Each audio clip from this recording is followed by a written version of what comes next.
Welcome back to the What You Want More podcast. Today, I'm joined by a guest I'm very excited for you guys to listen to. He is a young and up-and-coming podcaster, but I will tell you this, he's probably one of the most focused podcasters I've spoken to as of recently, and literally is inspiring me by the moment, and I'm so glad to have him on the show.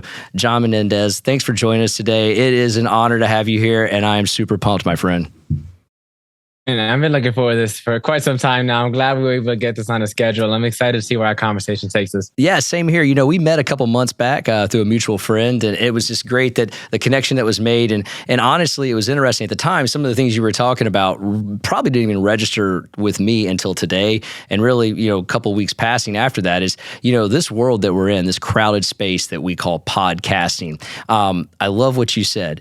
Quentin, the minute I put my focus into podcasting and I put all of my energy and effort into it, like my show took off. I have over 100 guests scheduled for the show, and you've already completed 35 of them, which is amazing. And case in point, you're joining us right now after just being on a panel for Grant Cardone. How big was that, my friend? And that was an amazing experience, honestly. So a little bit of context. So I dropped the reel. This is back almost October, September-ish of last year. And it was, I used a clickbaity title. So kind of a little shameful, but nevertheless, I want some views. So I used a clickbaity title. I was like, how to invest in real estate like Grant Cardone. Because the guy speaking, it was a clip from my show. You mentioned Grant Cardone in the clip. And so one of the people from the 10X Stage Agency had reached out originally. It was like, hey, while we can't get you in contact with Grant himself, we do have a bunch of speakers here in the 10X Stage Agency that we work with, and we love to get them potentially on your platform if they are fit. Are you open to looking for podcast guests? I was like, yeah, shoot me over some people. So that opened the door. And then fast forward, there was one guy who was supposed to hop on a show that never scheduled a time. So I reached back out in early January, and there was like, hey, John, thanks for following up. I'll send that over to him. In the meantime, we actually just got a new round of speakers, and we have this event coming up. And so it was like, would you be interested? And I was like, okay, I think about it. And I didn't really know what it was, if it was a scam or not, because it was like Grant Cardone, right? Right. So it's like, I was like, once I read the email fully, I agreed. And then next thing you know, I was live just a couple hours ago from the time or just a couple minutes ago from the time we were recording this and going live. And it was like getting to see them. I know they're all in person. It's nowhere near the same thing, but I was on a Zoom and there's 100 other people. Some of the people that were in the judges as well are people whose books I've read and people who are in the media space that I've been following. So it was like a pretty successful group of judges as well. So I was honored to be on there.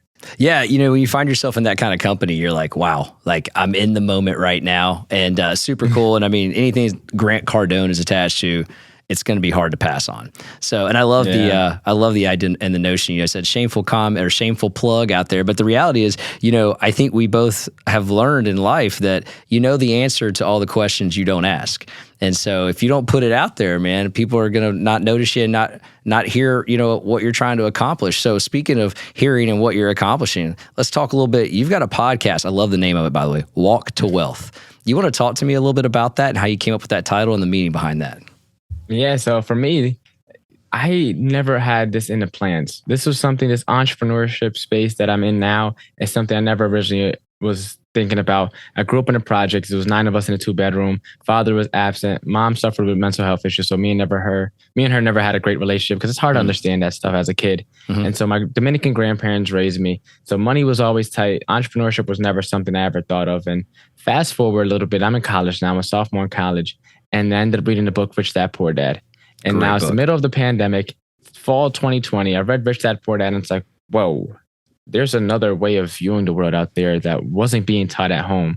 And so after that winter break, I just doubled down and started listening to podcasts and books and watching YouTube videos on double speed. And by the time I came back that spring semester, I was like, man, I don't see the light anymore. So with the whole world being uncertain, the only thing I was certain was was myself. So I decided to bet on me. I signed up for a real estate class, and then I stopped showing up to my college classes. And then fast forward a little bit more, around summer, one of my guys was like, hey, John, we should start a podcast. And he ended up going back to college. I was pursuing real estate at that time. So I then ended up procrastinating for another 4 months, but it finally hit me, Walk to Wealth. And the meaning behind the name is for the 99% of us that aren't overnight sensations, it's a long walk to wealth. And some may walk quicker than others, but what good is sprinting to the finish line if you pass out when you cross it? Oh man, I love that. I love that. You know, that's a strong words of wisdom from such a young person. So I think that's phenomenal there. And you know, I love the story and I love the background and I love what you're providing. You've got close to 70 episodes already recorded. You know, and I think the guests and everything that you bring to the podcast world is super appreciated. So thanks for what you do there. So let's talk a little bit about, you know, you've got some things on the horizon and you got some great ideas out there. I mean, you're full. In the pre-show, we had about 30 minutes. I've already written down about 4 things that I'm going to do that you were saying, I got this going and I got that and I'm going to do this and I'm going to do that. And you're doing it all phenomenally and on a budget too, which is even more, you know, impressive. But briefly, let's talk about this 100th episode celebration. You know, I was listening to it on your episode, and then I was telling my producer, I'm like, golly, like this is a great idea. But it's what you led with at the conversation. You're like, man, I don't know if you know, but I got this coming up. You want to talk briefly about what you got going on there and kind of promote that 100th episode that you got going on? I love this idea. You could use this for anything, by the way. Thank you so much. So for the 100th episode, it's going to be May 3rd. And what I'm doing is I like making events. Whether it's in person or virtual, I like having a reason to tie something together. And so I hosted my first in-person event. I got the idea from the guys over at Earn Your Leisure. They pretty much sold out Madison Square Garden, did an in-person podcast interview.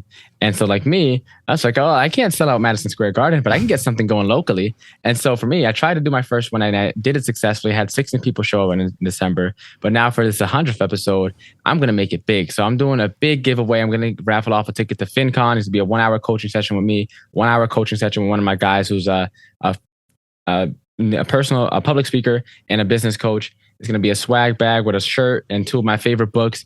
And then the replay to my virtual summit that I'm doing next month. So it's over $2,000 worth of value.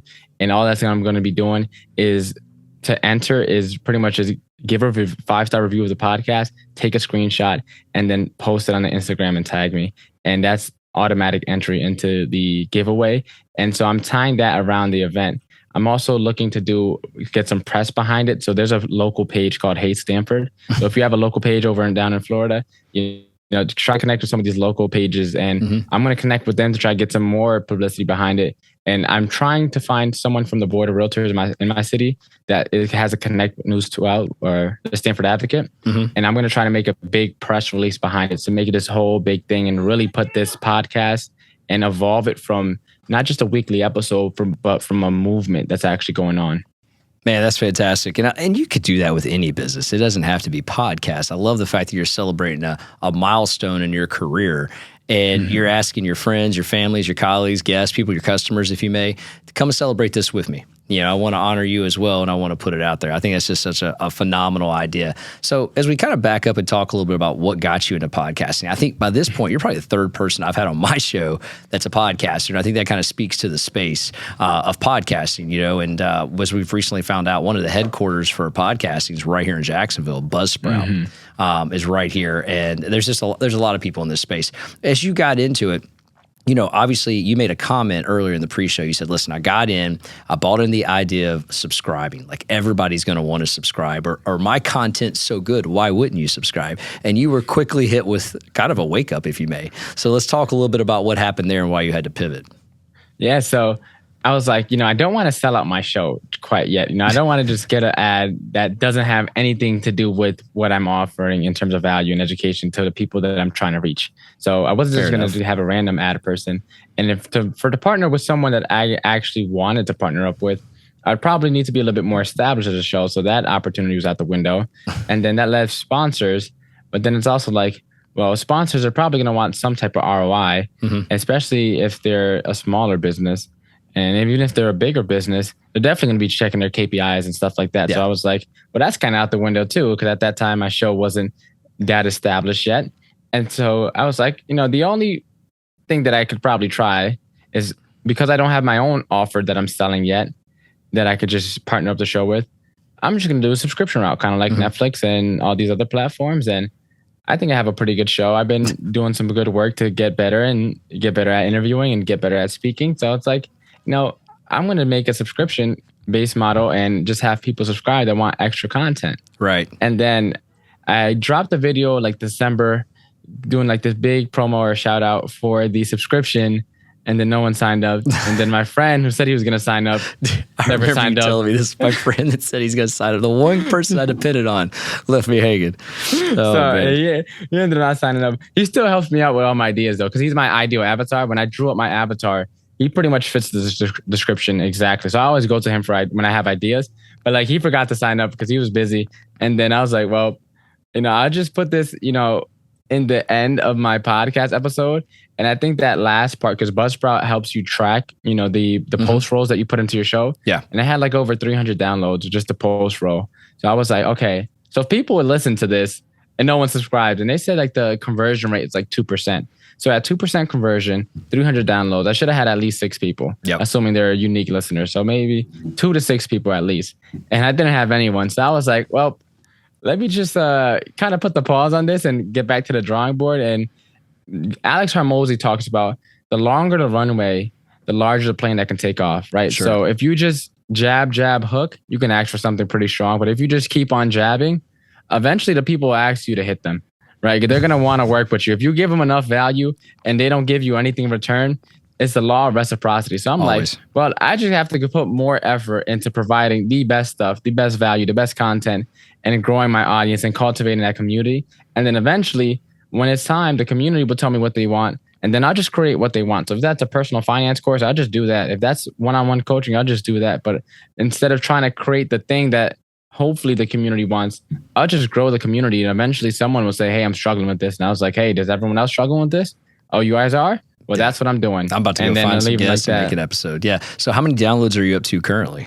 Yeah. So we just hit 3,500. Dude, literally like midnight. Thank you, man. It's been this past month of February, we're on track right now to do 700 downloads this month. So it's been quite the, the long journey. And I was very naive and thought that just because I can do some social media reels that it was going to increase my downloads, and that didn't end up working out. And just dropping weekly episodes that people were going to show up. So I didn't do any paid marketing or advertising. I wasn't too deep into like a marketing strategy. I thought if I just drop good episodes, people will magically find my show. And I thought that guests would, promote my show as much as I do. And I was very naive to think that. So it wasn't until December that I really started doubling down. But once I started doing it, it ended up December being my 3rd best month now. And then last month was even better. And then now we're headed back in the right direction. I got to speak at Podfest Expo last month as well. So that opened up a lot of doors and opportunities. Thank you. And so like now we're headed in the right direction, and it's just keeping that ball rolling now. Yeah. Would you say you have a younger audience? Like if you were describing your audience, like if someone said, hey, Johnny, tell me who your ideal audience is. What are we talking about here? Yeah. So my ideal audience, if we want to get to the specifics, right? It's a 20-year-old guy, the young man that grew up probably in the inner city, went to public schools, probably didn't have both parents around, grew up lower to middle class, and they probably are either contemplating going to college or maybe kind of in college thinking about maybe I should go another route, and they're trying to get into entrepreneurship but never really learned anything about business or money in school, so don't know which route to take. That is the person who is my ideal avatar. Yeah. That guy who, because that was me, right? That was me. And so I was just like, and I had to realize too that I thought that I could be my own ideal avatar, but I had to realize that the same reason I'm making the show isn't the same reason why people are tuning in. Yeah. So I had to separate the ideal avatar from who I am, because I am not the person I'm trying to reach out to. I'm trying to reach out to the person I was. You know, we hear all the time the content that you like isn't necessarily the content the audience wants to hear. Sometimes there's this disconnect that happens, like, oh, I like it, therefore they'll like it. And that's not always the case when it comes to podcasting. Yeah. So let me ask you this. So you back up a little bit because I want to unpack a statement you made. You said, hey, listen, during COVID, it was locked down. Now you're in Connecticut, correct? Yes. So it's a different type of environment in 2020, 2021 than what we had here in Florida. So you're truly on lockdown. You know what I mean? Like it's locked down and you're like, you know what? I'm going to pour myself into Rich Dad, Poor Dad by Robert Kiyosaki. One of my favorite books. You know, my father-in-law. So, you know, I graduate college and getting through 4 years, you're hammered with the reading. You're going through, you're like, man, I've been studying, I've been reading. He gives me a book. I'm like, dude, really? This is what you're giving me when I graduate? A book? He's like, no, man, it's a gift. And I'm like, sorry. table it. I'm not prepared to be in this moment to read it. A year later, there's a fork in the road that's happening in my life, and I decide to cop the audio and listen to it at this time with my girlfriend, who is now my wife.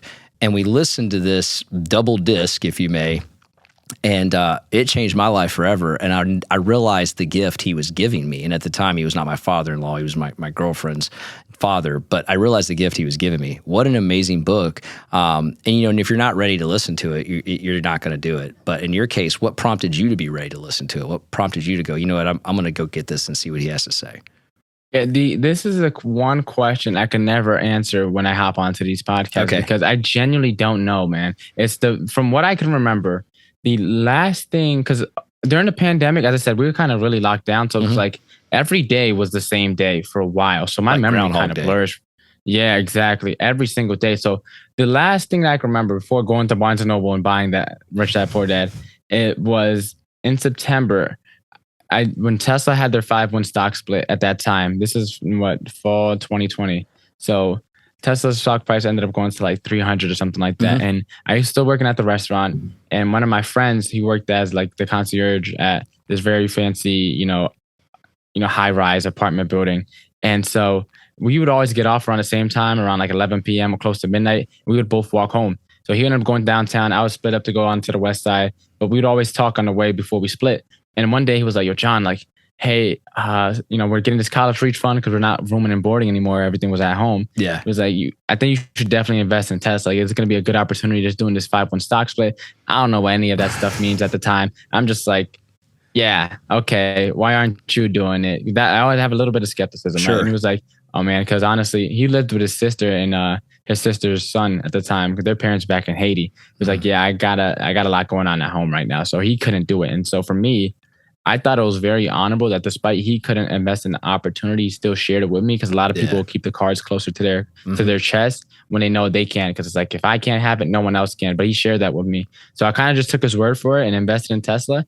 And I think that was the first kind of big seed that was planted that ended up leading me to eventually getting into that. And so that's the furthest back, the closest thing I can remember leading up to reading that book that probably inspired me to do so. Yeah, you got a friend there for sure, someone that is operating from a place of abundance, not a place of scarcity, and obviously truly caring a little bit more about others than himself, which is why he would make such a recommendation. But, the interesting part about that book is it's structured around really around the falsities that we're taught in school and the lack of capitalism and the lack of entrepreneurship. And I think that's a little bit of, maybe not be the exact words, but that's a little bit about what your show's about, and about that walk to wealth that you're trying to encourage young people to take a look at. Is, I told our producer before you got on the show, I said, the interesting take I took from our conversation when we first met was you were so pumped. You were talking to one of our friends, and he said, listen, man, I'm trying to teach people, you don't have to have $10,000 to be a millionaire. It can start with $10, but you got to understand where it starts. And I loved that idea. I loved that concept, because there's not a lot of people that really kind of relate it such as you did. And I imagine you're having extreme success with your audience and extreme success with your communication about how to help people develop. Do you want to share some tactics with people, with our audience in particular, that you're using with the younger generation to help them understand that? Yeah, so from interviewing everyone, from the books I've read, from the podcasts I listen to, I think it's come down to 4 main pillars. Okay. It's mindset, it's personal finance, it's entrepreneurship, and real estate in some way, shape, or form. And it's usually in that order. Yeah. Sometimes 3 and 4 are the same thing, because sometimes you get into real estate as an agent or as an investor to start off. So that's kind of like, killing 2 birds with 1 stone. But for me, and this is what the journey that I'm currently experiencing right now, I'm currently in step 3 right now. I'm trying to get this entrepreneurship stuff going on the road. And the way I kind of portray this information, illustrate this information to people my age is really just doing so in a way that's casual. I feel like a lot of times when this personal finance industry, a lot of the content is geared towards millennials. It's geared towards, business professionals that just don't know how to really manage their money and things like that. And for like people my age, it's like, if it's not about flexing cars, things like that, it's a hard audience to really grasp. Honestly, it's one of the harder audiences, I feel like, to really grasp their attention, because do you think, not to most interrupt people you, at this age. But do you think that's because of the pressure that they see to want to be online, or the pressures that they're surrounded by, or the false narrative? Do you think that's a little bit of what it is? I think it's a multivariate question, Okay. a problem, right? That we have to kind of deconstruct. And the first of which is that just humans in general, especially in the Western world, are very materialistic, right? That's Absolutely. why so many rich people have depression. That's why so many rich people commit suicide. It's like because they chase that and then they realize like they got to the end of the road and it's like, well, I kind of did all this for shiny Oh. objects and then I got the shiny objects and now my life is miserable, right? So it's like Mm. that's one of the issues that people have to face. So it's like, but that also is the same thing that attracts them. It's like the idea of having that chocolate covered carrot, right? Hmm. You have the chocolate around so they see it and they get attracted to it, but in reality it's a carrot because you need the veggies, right? So it's one of those things where it's like you have to present the information in a way that makes them even interested. And that's why I felt like I had a good chance with my show taking off because the audience I'm trying to reach are the same age group of the people I went to high school with and the Hmm. people I went to college with. So it's like I'm still in it. And the thing that separates me from most people, I'm still an arm's reach away. The ship hasn't sailed yet. You could still hop on board and join me on the walk to wealth, right? If so, to use a Love it. little bit of a play on words, but it's like I'm still about to embark. And so it's like I'm literally sharing. And one thing I didn't do, which I feel like was a little bit of a disservice to my audience, is once I got started doing interviews, I thought, because these are the more professional people that they have more advice and expertise to share. But it's like the same reason why people tune in is or started tuning is was for me, for my story. And so I Right. started doing a bunch of interviews. So now I'm just now this year starting to get back a little bit more into the raw, more vulnerable, off the cuff solo episodes where I just share like, hey, here's what happened last month. Here's where I'm at. Here's what I got going on. Here's something that I learned. And so it's like just being very raw. We're in a day and age where it's like there's an oversaturation of information and a starvation for community, for connection. So it's like trying to create that community and connection by just being transparent. Also having the guest experts come on, but Hmm. it's like just sharing more of the raw, real side of me that really makes people resonate and feel like, hey, I can connect with John. I can hear John what he's saying, and I can hear how he interviews these people and how when he interviews them, he asking questions that he's genuinely curious about, Right. not just like a script of here's the 7 questions that they had on their one sheet. It's like he's genuinely curious when he interviews these people because he wants us to get the information in a way that we can grasp and start using in our life. Yeah, and getting back to that's a great answer. And getting back to those pillars, I interrupted you there, and I apologize, but No worries. you're stuck in that third one right now. But every time I hear someone talk about what's going on in the world today, and let me sum up the last really 18 months and what it takes to be successful, no matter how you define it, it's your mentality. It 100%. 100% of the time, everyone leads with, well, you got to have a positive mindset. It's all about mindset. And I think that's it's such a common denominator that it's hard to ignore, and there's some people that say, well, you can be fake. Well, there's a difference between being positive and being fake. There's a difference between accepting things that are going to happen in your life and being grateful about it or being resentful. And I think that's how we have to take a look at everything that comes about, or otherwise we're going to be buried and lost and not getting that level of success. Yeah, and I was going to add on to that. For my own personal journey, I feel like the mindset portion then could be stemmed into 2 parts, right? Mhm. There's the reflection portion, which is you just looking back at your life and seeing like what on earth transpired that led me to where I am today. And is this the place that I wanted to arrive at this point in time? And if it's not, you have to start reflecting. You have to start looking back at your life. You start figuring why you tick, what makes you do what you do, what makes you wake up in the morning, makes you excited. It's a lot of reflection that I had to do before I even really started this journey, because there was so much stuff that I just had swept under the rug because life kind of just forced you, especially as a man. I feel it's like we're just taught to just go, go, go, go, go. And it's like, never look back to check if you got an arrow on your back. It's like, yeah, I do. Didn't realize it. Let me keep pushing forward. Right. It's like I feel like that first part is really like reflection, and then the second part is transformation. Mhm. Now that you know like what you have wrong, now it's like how do I evolve into the person I need to become? Jim Rohn talks about it all the time. It's like not about making $1 million. It's about the person you become along the way to make $1 million. Right. Right. Are you a person that makes millions, or are you just a millionaire? Right. Ooh. Do you just have $1 million in the bank?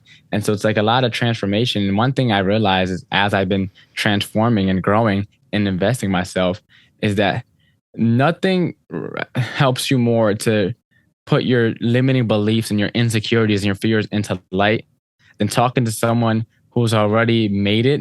And you have to explain yourself why your excuses as to why you didn't make it are justified. And so it's like, because some of these people have gone through even worse. It's like you have to pretty much explain to them, justify your own excuses to the people. And so there's been times that I've been trying to explain my story, and it's like, well, I have this limiting belief that I didn't even know I really had. So it's something that's like ever going, because as you start explaining yourself and as you start thinking bigger, it's like you will just uncover more stuff that was swept under the rug. Yeah, and if you fight for your beliefs, I'll let you have them. That's what I always tell my kids when they say, Dad, we can't. I'm like, if you want to fight for your limiting beliefs, I'll let you have them. Because the reality is, until you let go of those, you're putting a ceiling on your success. And then you have to operate from a ceiling breakthrough. And that's tough. Getting a ceiling breakthrough usually takes a coach. It takes someone else on the side to help you do that. But those limiting beliefs are some of the worst things you can adapt in your life. And we're so hard on ourselves with words like, I can't, I won't, like, I can't believe I did that. I'm so stupid. Like that kind of stuff, we beat ourselves down. It's real hard sometimes to tell yourself positive affirmations. And some people look at that and like kind of chalk it up to like, oh, that's crazy, I'm not doing that. But the reality is like, that's part of that look back you talked about. And then that looking forward there, you got to have that positive affirmation in your life along with that positive mindset to kind of move forward, to have that walk to wealth, if you may. Yeah, and to add on to that point, one of the things so I'm not the most astute philosopher, right? But I love the way that philosophy teaches people how to think. And one of the things that I kind of came up with, I feel, and if someone trademarked this, I'm sorry, but I feel like I kind of came up with this. And it's like that words mean absolutely nothing and absolutely everything at the same time. Because I could say, yeah, I don't care. And, words, when you really think about it, just letters put together, right? We assign meaning, we assign values to these words that we're saying. Mm-hmm. It's like, some words don't really mean much. But then also, if I give you my word and you then go against it, you lost all my trust. You are no longer viewed the same because we assign meaning. So it reminds me of this one story that someone shared on my show that was like super, just shifted my paradigm. And it was pretty much, there was a farmer and his son, and they had this farm, and there was 2 horses in the farm, and they were taking care of the farm. The fence breaks down. The horses run away. Mm-hmm. People from the village come. And it's like, wow, that must suck, man. Your horses ran away. It was like, maybe. The next day, or a week later, I believe, wild horses came back. It was a group of 14 now. The 2 horses came back with a whole, I think they're called a flock, a herd of horses. There you go. Herd. And it was like 14 of them. Yeah. And so it's like the people from the village came back. It's like, oh my goodness, that's so amazing. Like you have all these horses now. That's such a good thing. And he was like, maybe. Then a couple of days passed. The son's taking after the horses, and one of the wild horses ends up breaking the son's arm. And then the people from the village come again. Oh, that must suck, man. Your son's injured now. I guess it was better off that you didn't have the wild horses. Father says, maybe. Then a day after that, the people from the government come by, and now they're drafting all the firstborn sons to bring them into war. Mm-hmm. And he didn't get drafted because he was injured. People from the village came back, and he said, wow, you are so lucky. That must be amazing. Father said, maybe. The moral behind the story is that we assign meaning to everything in life. Right. So we have to decide consciously what we choose to assign meaning to. And if those things that we are assigning meaning to don't serve us, then we have to stop that dead in its track and switch, that meaning onto other things. That's called the meaningful seed, by the way. That story is called that. Yeah, it's an old story, testament of time. Some even use it as like a proverb format, but that's what that is. Mm-hmm. And I believe I saw a reel on Instagram where someone actually made that whole story like that. It was a husband telling his wife or something of that nature. But yeah, no, that's what you nailed it. I mean, you told the story perfectly. And I think that, that is how to kind of sum that up a little differently. I have a mentor, and I love him to death. And if he's listening to the show, he'll remember this, but he uses this term. The problem with people is that we are married to the outcome at all times. So in this particular case, I was buying a commercial building, and I was buying it with him. And the real estate agent was like, hey, I don't know that they're going to accept your offer the way it is. And the entire time he's like, nope, they'll take it. I feel very confident, and here's why. And he's calling all the shots. In the meantime, I'm like, hey, we just got to up it. He's like, no, we don't. And I'm like, if we don't, we're not going to get this building, and this isn't going to happen, and we're not going to be able to move in, and then we won't have this location and that. And he goes, you are so married to the outcome right now. You see yourself in that building. You see, and some people see themselves, insert building for car. house, whatever it is, jacket, you see yourself in it, that you will do anything and you will sacrifice principles to obtain that outcome because you're married to the outcome. And that has stuck with me for years since he said that. And I have found myself sharing that story with other people that I know, explaining right now, you are married to the outcome is the problem.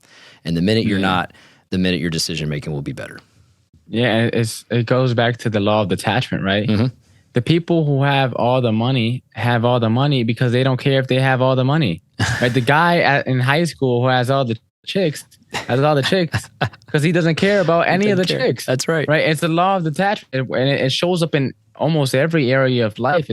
So you have to spend time in the beginning visualizing so you can get a clear picture of it. But once you have that clear picture, it's like, I don't care. That's right. Right? Detach yourself from that, because also disappointment comes from expectations. Mm-hmm. And so it's like, if you're not fixated on it, if you're not, you're just like, oh my goodness, I got to get this. Or like most people fixate on the rent. That's why they're always struggling. But it's like, if you know that once you find that flow, that zone of genius that you're supposed to be operating in, it's like things will start coming to you and opportunities start opening for you. And like for me, it took me a while to realize that, because I was just spreading myself so thin that I was just getting like thin blessings in each area. But like once I just doubled down and focused, it's like all the blessings kind of got funneled into that one area that I finally decided to focus on. And it's like, now things are starting to open in ways that I didn't foresee. And it's like, it's been so much more fulfilling, so much more exciting, fun. I get on these podcasts and it's like, there's a genuine smile. For anyone listening to the audio, you can't really see my face, but like there's a genuine smile and just